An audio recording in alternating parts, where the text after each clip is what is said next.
We live in an age of digital overload. Our cameras have endless menus, our phones have a dozen different lenses, and we often come home with thousands of photos, facing the paralysis of too much choice. So what happens when a company deliberately takes things away? What happens when a camera gives you less and asks for more money in return? This is easily the most controversial camera of the year. The internet is full of people calling it a creative masterpiece and just as many calling it a huge mistake.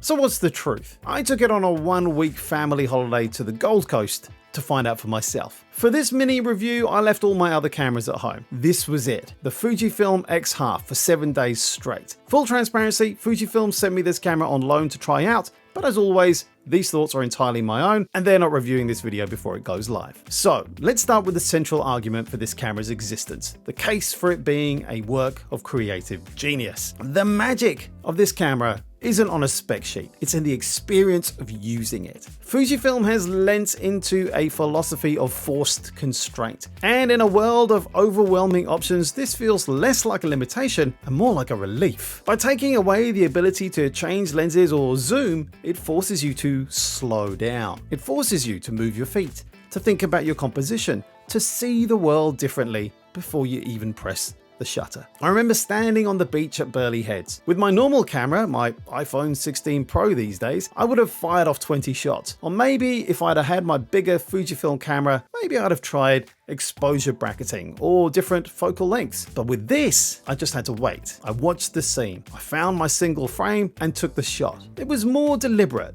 more mindful, and honestly, more rewarding, even if there was a little bit of lag there. For what I was prepared to do on this trip, and that's important, it's the mindset that's just as important as the tool here. And this whole experience is amplified by the physical design, the clicks of the exposure dial, the texture of the grip, the solid feel of the metal. It's a tactile joy that you just don't get from tapping on a cold glass screen.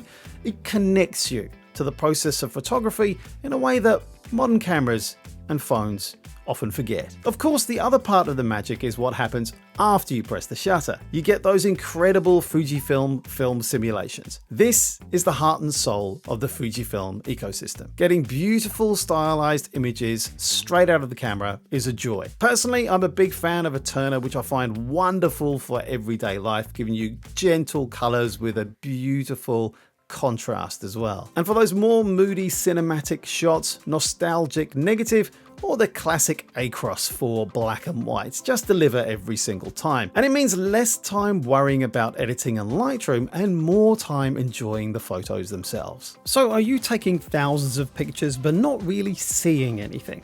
Okay, for me, maybe it's not thousands of photos, but there's definitely a craving for a hit of the instant gratification of my camera's or phone's screen, constantly checking, deleting, and reshooting. The patience that made photography feel like magic can just disappear. So I decided to try an experiment. I spent a full afternoon and evening with the Fujifilm X Half, but with a special feature.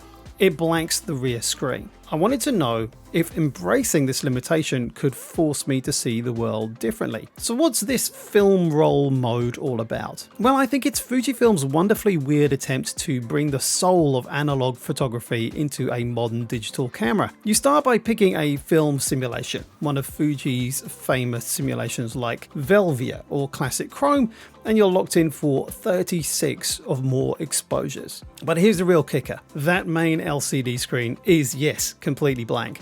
You compose entirely through the viewfinder. After each shot, there's no reviewing your images, no checking your focus, no deleting your duds. Your photos are held hostage by the camera until you've shot the entire roll. One film simulation, no cheating. So yeah, that first hour was a little weird. I felt a bit fidgety. My thumb kept instinctively drifting over to where the playback button should be. After clicking a shot, the urge to see if I'd nailed it was definitely there. But then, slowly, something started to change. Without the safety net of a screen, I began to slow way down.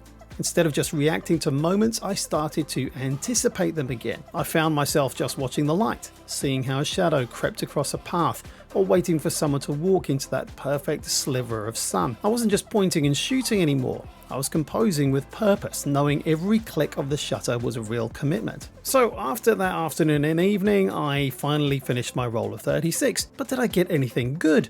I connected the camera to the app and watched as my digital contact sheet slowly started to appear. And honestly, I was blown away. Of course, there were missed shots and plenty of technical screw-ups, but the photos that worked really worked. They felt earned, more thoughtful. The surprise and the absolute joy of seeing them for the first time, long after the moment was gone, was a feeling I haven't had in years. So, what did I learn? The problem was never my camera. It was my mindset. I was so caught up in the endless cycle of instant feedback that I'd forgotten how to just look. By taking away the screen, the camera forced me to trust my own eyes and instincts again. It proved that limitations aren't the enemy.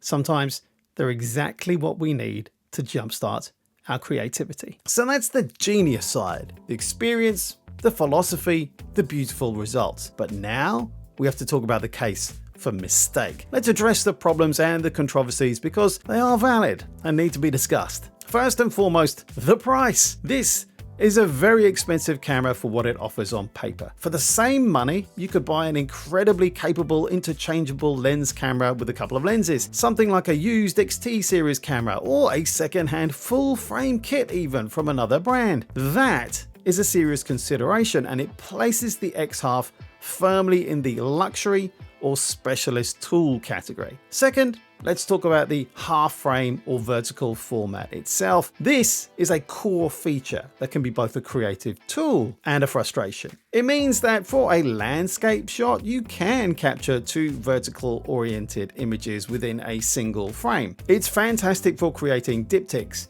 pairs of images that tell a small story, but it also means that if you want a traditional landscape shot, you're significantly cropping a vertical image, reducing your resolution. It changes the way you think about composition. And finally, the ergonomics. It's wonderfully small and light, which is fantastic for travel, but this screen, it is tiny. Now, I believe that's a deliberate philosophical choice by Fujifilm. They want you to have that classic analog style experience of lifting the camera to your eye using the viewfinder. But let's be honest, there were moments I desperately wished for a bigger, brighter, articulating screen. If you have older eyes or if you primarily compose your shot using a screen, this is going to be a significant, perhaps even deal-breaking challenge.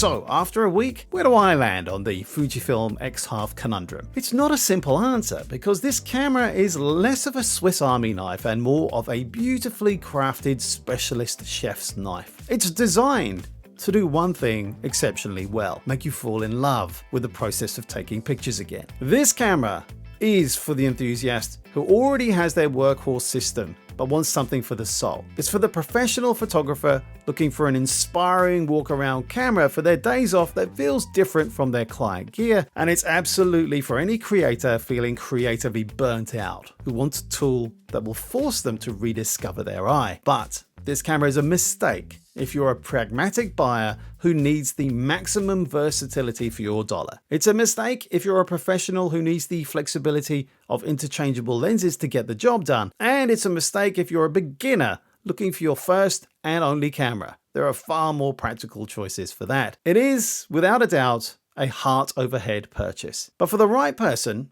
the joy and inspiration it delivers might just be worth the price of admission to upgrade your experience. I know if I had the spare cash, I'd get one. So now I want to hear from you. What do you think? Creative genius or a huge mistake? Let me know your take in the comments below. And if you found this helpful, get subscribed because there's always more gear and more experiences to explore.